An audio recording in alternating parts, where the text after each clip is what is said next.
Shoulder update number 3. We are 2 weeks out from surgery, and I've seen the PT and I've seen the surgeon for the post-op kind of analysis of what happened. And I just finished my first workout back from surgery. Let's get into it.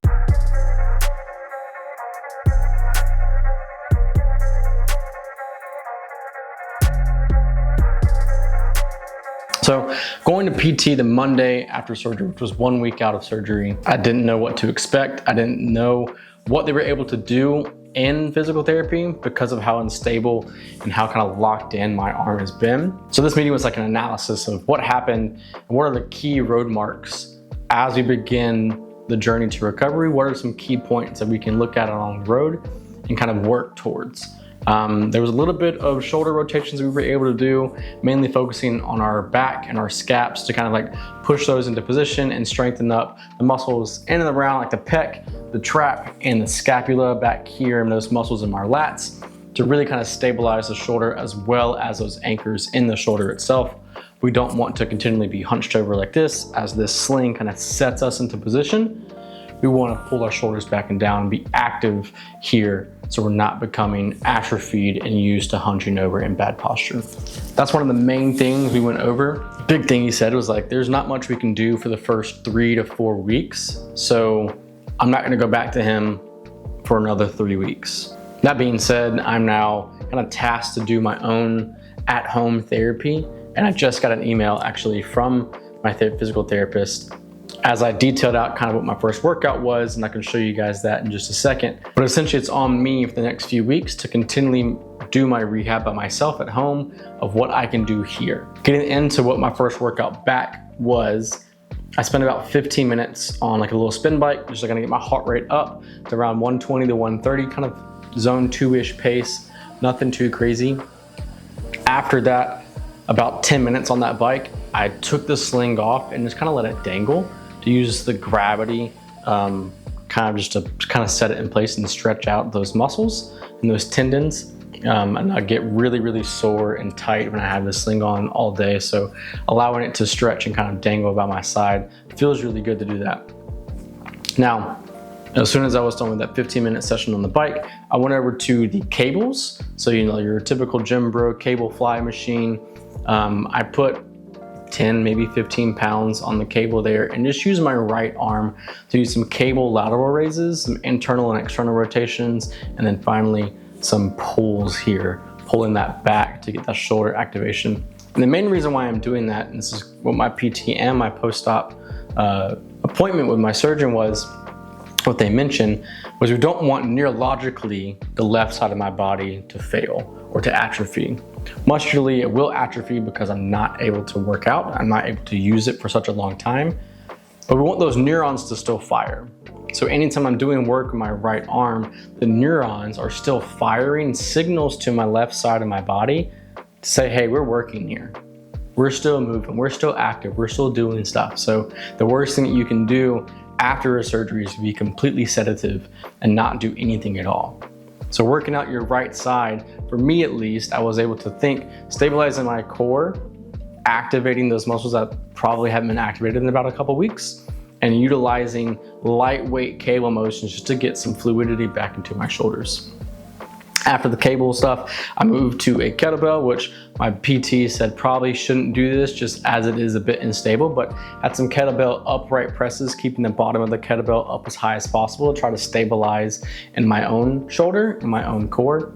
Now, that probably is a bit too risky, and so I will be backing off on doing that moving forward, just until I feel more stable all in all, trying to be as active in my core stability and activation during those workouts and not having to overcompensate and rely on any pulling on this side to straighten me back to center. So after doing those basic movements, nothing crazy there, about 25 minutes, that 20 to 25 minutes of that work, I finished on the Stairmaster. So I think a lot of people now, probably in the past 3 years or so, maybe even 4 years, really utilize the Stairmaster as a good heart rate and low impact workout. So luckily we have one in the gym in my apartment. And so I just put 20 minutes on the Stairmaster, kept my heart rate pretty consistently at 170, 165 to 170. And I was able to take the sling off for a good majority of that. One, so I don't get it sweaty, but two, to also kind of let it hang and dangle. That allowed me to kind of brace on the handles, lean forward, kind of get that hinge, the hips, and kind of let my left hand dangle down.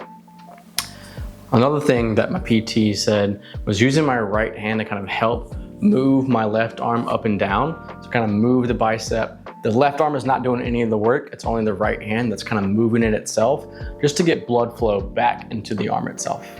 So I did some of those reps, keeping the hand like a neutral grip, so nothing internally or externally rotating, but keeping that hand on a neutral grip and pulling that arm up, just getting some blood flow and some motion into that bicep. Not flexing, not doing anything in and of itself on the left side, but using my right arm to really pull that arm up and down. That's the workout I did. First workout back. I'll probably hit that similar style of a workout maybe twice a week, and then doing kind of some leg focused workouts, whether that's a seated leg press or some hamstring curls or leg extensions, things like that, to kind of really work out my lower body as my upper body is still healing. I finally was able to see my surgeon about 10 days removed from surgery itself. And the big reason of going back to them was to not only kind of get a post-op diagnostic of what he did in there, as he didn't tell me what he did, and they also changed the dressing, or took them off, and then cut out all the stitches there.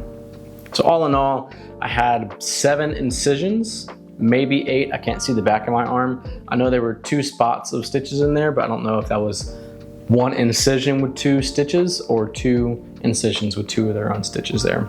But we have an incision behind the shoulder here, and incisions up here, 4 here, and then 1 on the bicep itself. The one on the bicep has internal stitches, and then it's glued over on the front.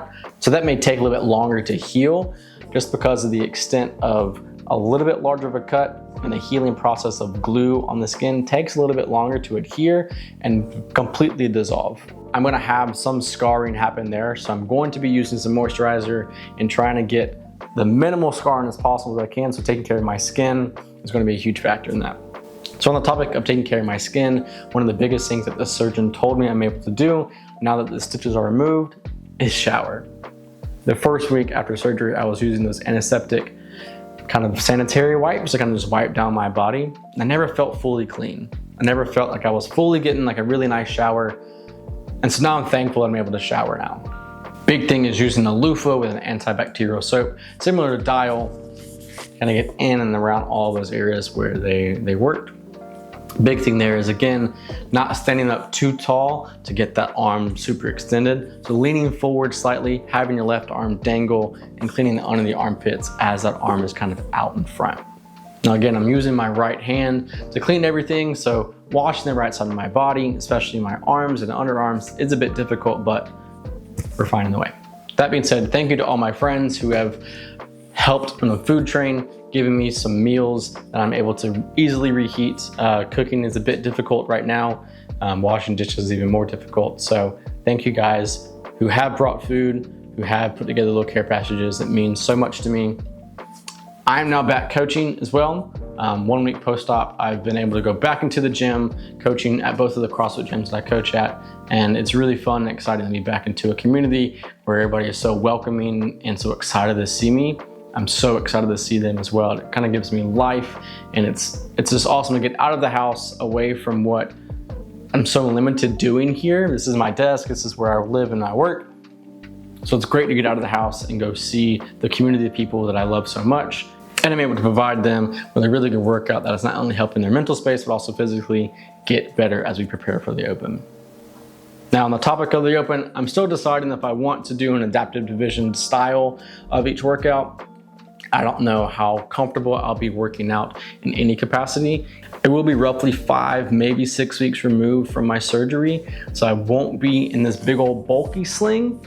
So who knows, maybe I will be able to do some of the workouts in some capacity, but it will be heavily modified. So keep you guys updated on that as we get into the Open season. I'll do some more videos of what it actually looks like with me in the gym, coaching and programming for myself.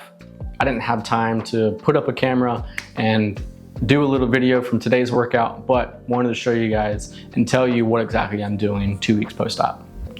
Catch you guys soon. Peace.